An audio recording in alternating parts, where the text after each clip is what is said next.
That Sunday evening, October 15, 1964, Ed Sullivan was walking rapidly through the corridors of his studio on West 53rd Street in Manhattan. His hands were trembling, something that hadn't happened since his first live television broadcast 15 years earlier. The legendary host who had controlled American television with an iron fist was about to make an announcement that would haunt him for the rest of his career. Because what he was about to say would change the fate of not just 4 young men from Liverpool, but an entire generation of American culture.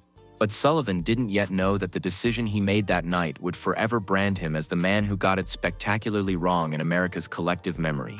Before you hear this story, hit that subscribe button, because what you're about to witness is the incredible tale of how the most powerful man in television shot himself in the foot on live TV, watched by 70 million Americans. To understand Ed Sullivan's power in 1964, you need to know what he represented to America. Ed Sullivan wasn't just a television host, he was the cultural gatekeeper. The Ed Sullivan Show, broadcast every Sunday at 8 p.m. on CBS, was more than entertainment. It was a ritual. Families planned their weekends around it. Churches scheduled services to end before 8 so congregations could rush home. Appearing on The Ed Sullivan Show wasn't just about fame, it was about receiving America's official approval. When Sullivan said, "Ladies and gentlemen, we have a really big show tonight," he wasn't just introducing acts, he was blessing them with legitimacy. But that October evening, Sullivan was about to make the biggest misjudgment of his illustrious career. Ed Sullivan had built his empire on an almost supernatural ability to spot talent and predict what America wanted. He had introduced Dean Martin and Jerry Lewis when they were just nightclub comedians. He had given Elvis Presley the platform that transformed him into a global phenomenon. He had showcased Motown artists when racial integration was contentious. But by 1964, something was changing in America, and Ed Sullivan could feel it slipping through his fingers.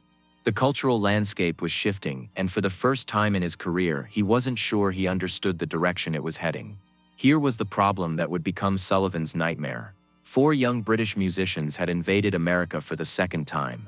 During their first visit in February, absolute chaos had erupted at JFK Airport. Thousands of screaming teenagers mobbed the terminal. The media dubbed it Beatlemania, spreading across the country like wildfire. Their first Ed Sullivan Show appearance drew 73 million viewers, the largest television audience in American history. The Beatles had turned American teenagers into a frenzied mob, terrifying the establishment. Parents were horrified. Religious leaders condemned them. And Ed Sullivan, despite the astronomical ratings, remained deeply uncomfortable with what he had unleashed. Even when Sullivan first hosted them in February, he had been hesitant. "This is just a craze," he had muttered to his longtime assistant Bob Precht. "A temporary fad, like hula hoops. In a few months everyone will forget about these mop-topped boys from England." But Bob Precht had seen something different in the Beatles. Ed, he had said quietly after that first show, "I don't think this is like anything we've seen before. Look at how the kids reacted." That wasn't just excitement, that was devotion. Sullivan had dismissed Precht's observation with a wave. "Bob, I've been in this business longer than those boys have been alive. Trust me, this too shall pass." But what Sullivan didn't know yet was that this temporary fad was actually a cultural revolution that would reshape not just music but fashion, film, social attitudes, and an entire generation's worldview. By October 1964, evidence was mounting that Sullivan's assessment had been wrong. The Beatles weren't fading, they were growing stronger. Their album A Hard Day's Night had dominated charts all summer. Their movie had been a surprise box office hit. When the Beatles came for their second appearance, Sullivan's producers brought him newspaper clippings. Ed said, his head producer, "The Beatles aren't just breaking sales records, they're redefining what records mean." But they also showed him troubling critical reception. The New York Times wrote, "This is just noise masquerading as art, a triumph of marketing over substance." Sullivan seized on this assessment. The critics agreed with him. The serious voices in American culture shared his skepticism about the Beatles' lasting value. That afternoon, Sullivan called a meeting with his staff. He'd made a decision against his usual practice of letting acts speak for themselves. "Tonight, I'm going to make a statement when I introduce the Beatles," Sullivan announced. "I think it's important that we put their success in proper perspective." His chief writer raised a cautious hand. "Ed, are you sure that's wise?" "We have a responsibility," Sullivan replied sternly. I know the difference between a fad and lasting value. The Beatles are clearly a fad. The fateful evening began with Sullivan wrestling with rare doubts. At 7:30 p.m., Sullivan stood in his dressing room, adjusting his tie. His wife Sylvia knocked. "Ed, you seem tense tonight. It's these Beatles boys," he admitted quietly. "I can't shake the feeling we're getting caught up in something that isn't substantial." "You've never been wrong about talent before. Why doubt yourself now?" "Because I'm 57 and maybe I don't understand what 17-year-olds want anymore." But it was too late to change course. The show was about to begin. At exactly 8 p.m., the familiar theme music began. The first half proceeded normally. A comedian, a juggling act, a Broadway singer. Standard Ed Sullivan show fare. But as the moment approached to introduce the Beatles, something shifted in Sullivan's demeanor. His usual professional calm was replaced by barely perceptible nervousness. You haven't seen the biggest shock yet, because what Sullivan said next would make him the man who made the most wrong prediction in U.S. television history. The lights dimmed. Cameras focused on the Beatles, who stood ready with their instruments, their famous mop-top haircuts perfectly coiffed, their matching suits crisp and professional. They looked nervous but excited. Ed Sullivan approached the microphone with measured steps. The studio audience began to stir with anticipation. Instead, Sullivan cleared his throat and spoke words that would echo through entertainment history. "Ladies and gentlemen, this young British group that's with us today has certainly captured the imagination of American teenagers. But I think it's important for us to remember that music history will likely remember the Beatles as just a temporary fashion, a brief moment of enthusiasm that will soon pass." The reaction was immediate. The young girls in the audience erupted in screams the moment he said Beatles, drowning out the rest of his introduction.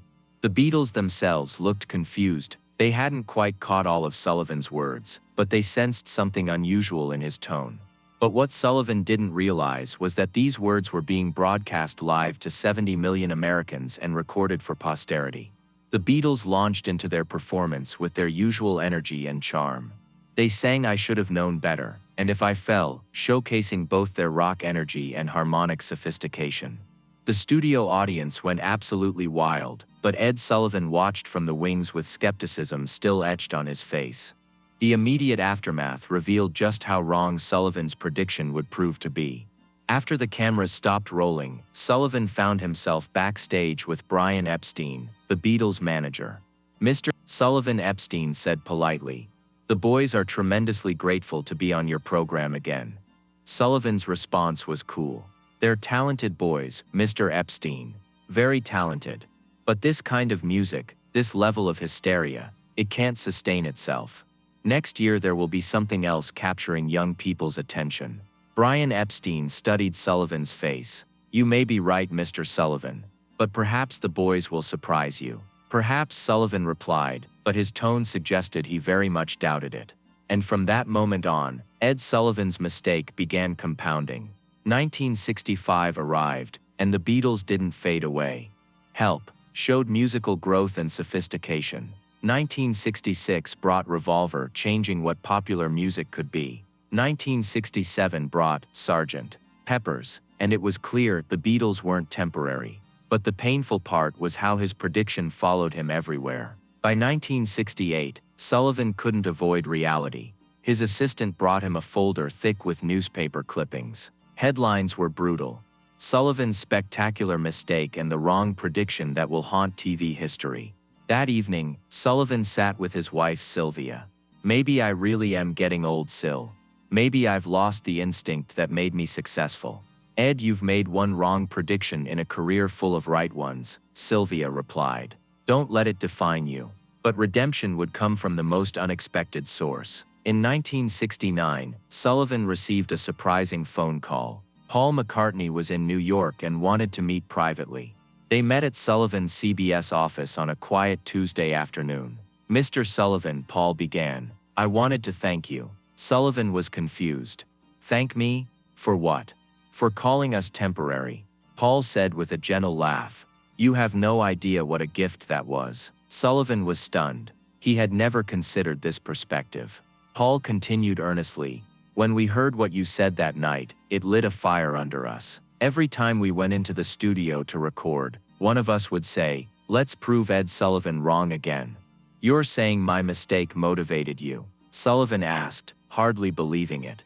More than motivated us. It challenged us. You weren't entirely wrong, Mr. Sullivan. Most pop groups were temporary. You were applying historical lessons to us, which was reasonable. But what you gave us was the greatest gift any artist can receive: being underestimated.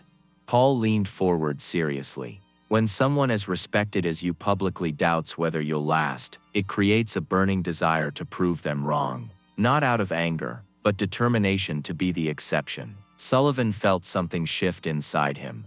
Paul, I've spent 5 years regretting what I said, thinking I'd made myself look foolish. Mr. Sullivan, you did us a favor. You introduced us to America, but more importantly, you gave us something to prove. Every creative risk we took was partially driven by showing we weren't just a temporary fad. Paul smiled warmly. Besides, you weren't malicious or stupid. You made an honest prediction based on available information, and it may have been one of the most helpful wrong predictions in music history. The conversation lasted nearly 2 hours and changed Sullivan's perspective. When Sullivan retired in 1971, his farewell speech included remarkable honesty. I've made many predictions. Some were right, some were spectacularly wrong. But being wrong isn't the worst thing. The worst thing is being so afraid of being wrong that you stop taking stands. He looked directly into the camera.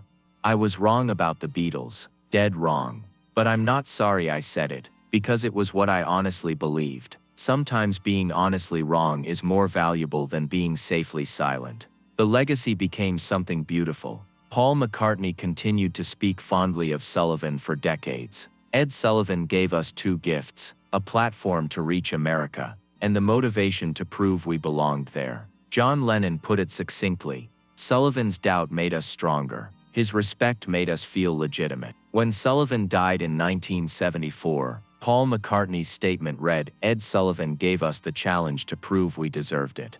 That challenge made us better artists. The biggest lesson transcends entertainment and speaks to fundamental human nature and the unpredictable ways that relationships develop between people. Sometimes being wrong is infinitely more valuable than being right. Sullivan's public mistake taught him humility and taught the Beatles fierce determination. It created an unusual dynamic that pushed both parties toward unexpected excellence and mutual respect. Sullivan's story demonstrates that how we handle our mistakes and learn from them matters far more than the mistakes themselves. He could have become bitter, defensive, or doubled down on his wrong prediction. Instead, he learned from it, grew from it, and eventually came to see it as one of the most valuable experiences of his long career. Ed Sullivan's The Beatles are temporary. Prediction became television history's most famous wrong prediction. But rather than remaining shameful, it transformed into an inspiring story about growth, about art's fundamental unpredictability, and about how sometimes the greatest gift you can give someone is the challenge to prove you completely wrong. Today, when we look back at that October night in 1964, it represents far more than just a mistaken prediction made by a nervous television host. It shows us how 2 entertainment legends intersected in a way that ultimately made both of them stronger, wiser, and more successful than they might have been otherwise. The relationship between Ed Sullivan and the Beatles became a perfect example of how criticism and support can coexist, how being underestimated can become the greatest motivational force, and how honest mistakes can sometimes lead to the most beautiful outcomes. If this incredible story moved you, hit that subscribe button and tell us in the comments below. Have you ever made a spectacularly wrong prediction that ended up creating something unexpectedly beautiful in your life? Sometimes our biggest mistakes become our most valuable gifts to both ourselves and others. Share your own story of a mistake that turned into a blessing, and remember that being wrong isn't always a failure. Sometimes it's exactly what the world needed to hear.